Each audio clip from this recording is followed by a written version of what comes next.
Welcome to the How Did You Get Into That podcast. Each week we want to bring you an inspiring interview or encouraging message and help you find and do work you love. Now here's your host, Pádraig Sullivan.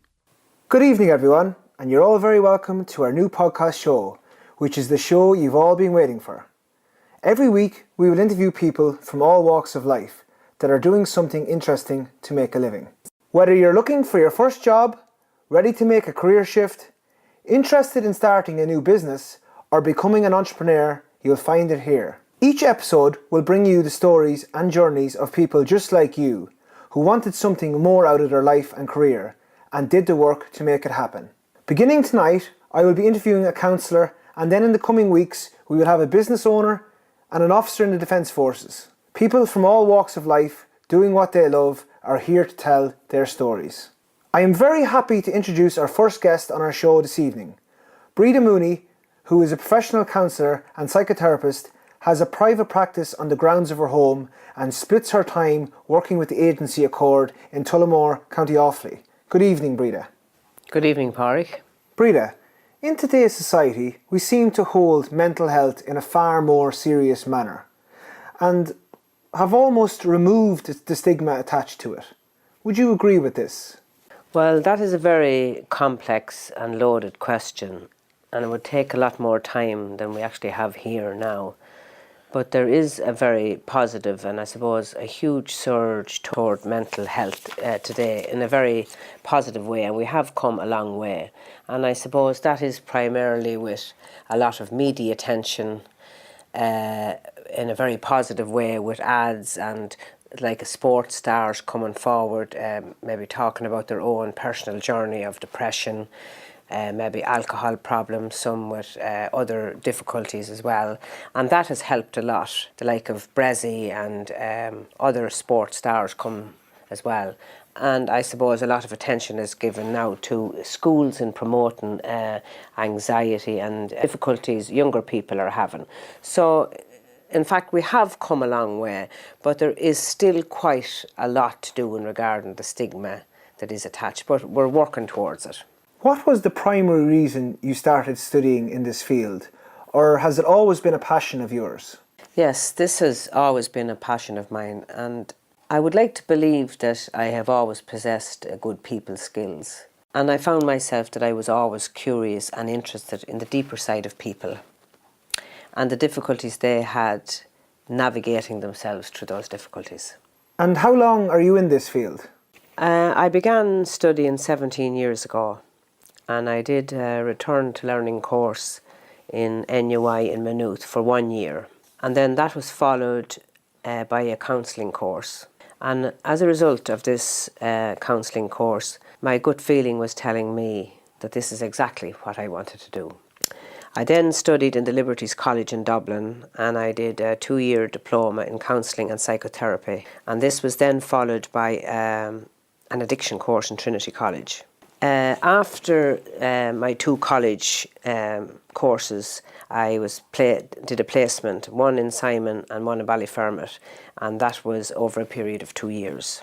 As time progressed then in 2005, I set up my own practice at home, and to which that is still currently in operation. I did a course then in 2007, 2008 in Galway with Accord, with relationship and marriage counselling. And when my training was complete, I secured a place with Accord in Mullingar. And then about 2 years ago, I secured a place with Accord in Tullamore also. Do you have a typical day, or is every day different, as we all know that people are so different?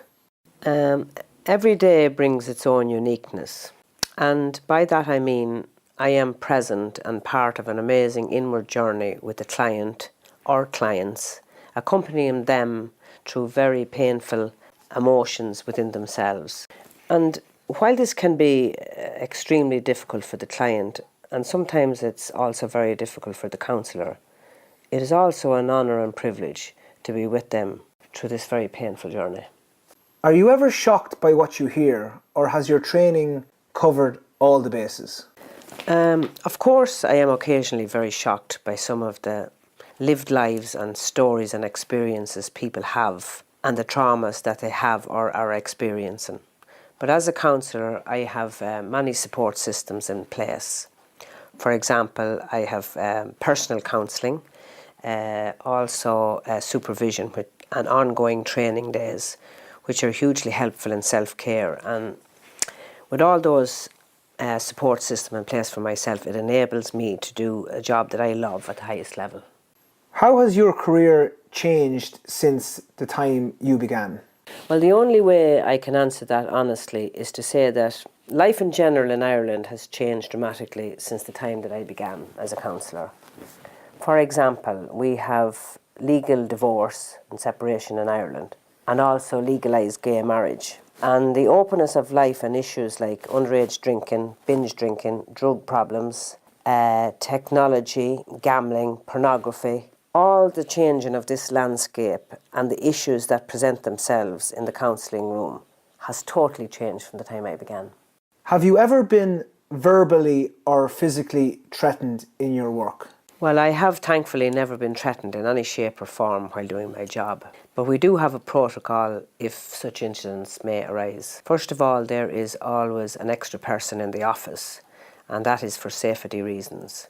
And then each counsellor wears a personal alarm, and that when that is activated and it goes off in our local Garda station, which is in very close proximity of our offices. Are people going to counselling these days younger? And if so, is that a good thing?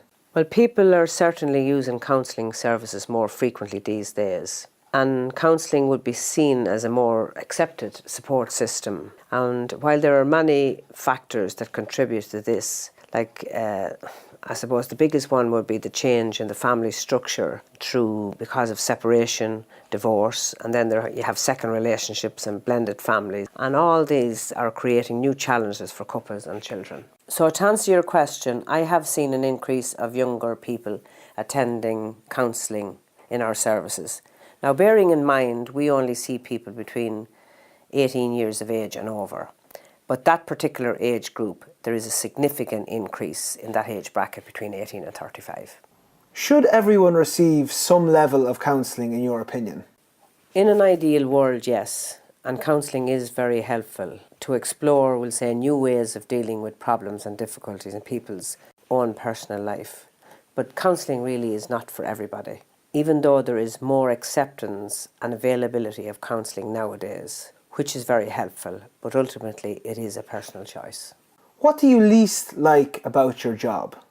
The least likeable part of my job would be an overload of client work and issues in a given week. And if that is not managed at the highest level by me, it can result in complete burnout. And I can honestly say that that is the only downside of my job. What is the most valuable lesson you have learned in your career so far? That's a very difficult question. But the one that springs to mind is that human beings, with all their complexities and their own struggles within that, and the challenges that are thrust upon them by life sometimes, that the human being has a great inner strength, but also a vulnerability. And they also have a deep yearning to love and be loved exactly as they are. And that there is a really, really deep innate goodness inside everybody. How much does your career affect your personal life? My job can be emotionally very draining at times. And it requires a lot of downtime. And I am mindful to put in place a lot of fun things in my life, I suppose, to help, balance, have a more balanced part of my life. But I can also say that my career has served me very well in working out, we'll say, some difficulties that may arise in my own personal life with my family, my friends. And to be honest, it can act as a compass and guideline in a very positive way in my personal life. To any young person who's considering a career in counselling, and I'm sure we have a few listening tonight, what would you recommend that they do before launching into a career in this field? Well, there is a counselling course, it is called a foundation course in counselling, and that's available in NUI in Maynooth, but it's also available in many other centres in different counties in Ireland. And this can be a great launching pad in this field of counselling. And anyone that does that will get a good insight into whether or not they wish to pursue their career any further in counselling. And if they don't want to pursue it, then at least they will have gained a lot of positive skills which can help them in everyday life. And at least it won't be in vain. It's getting near the end of the show, so I'm going to have to bring things to a close, unfortunately. At this stage, I'd like to thank Breda for coming in today and sharing with us a wealth of knowledge and life experience and giving those who are listening huge insight into a potential career down the line. Thank you very much, Breda. Thanks, Pádraig, for having me. It's been a great pleasure to get this opportunity to talk about my career as a counsellor and also to share it with you and the listeners. And I wish you all the best with your new show. And that wraps up tonight's show. I want to thank all the members of the crew on our opening night podcast, and a huge thank you to Breda Mooney, our guest speaker. Be sure to join in next week, where we will be speaking to an officer in the Irish Defence Forces on the trials and tribulations of serving as a soldier. Good evening all, and tune in next week.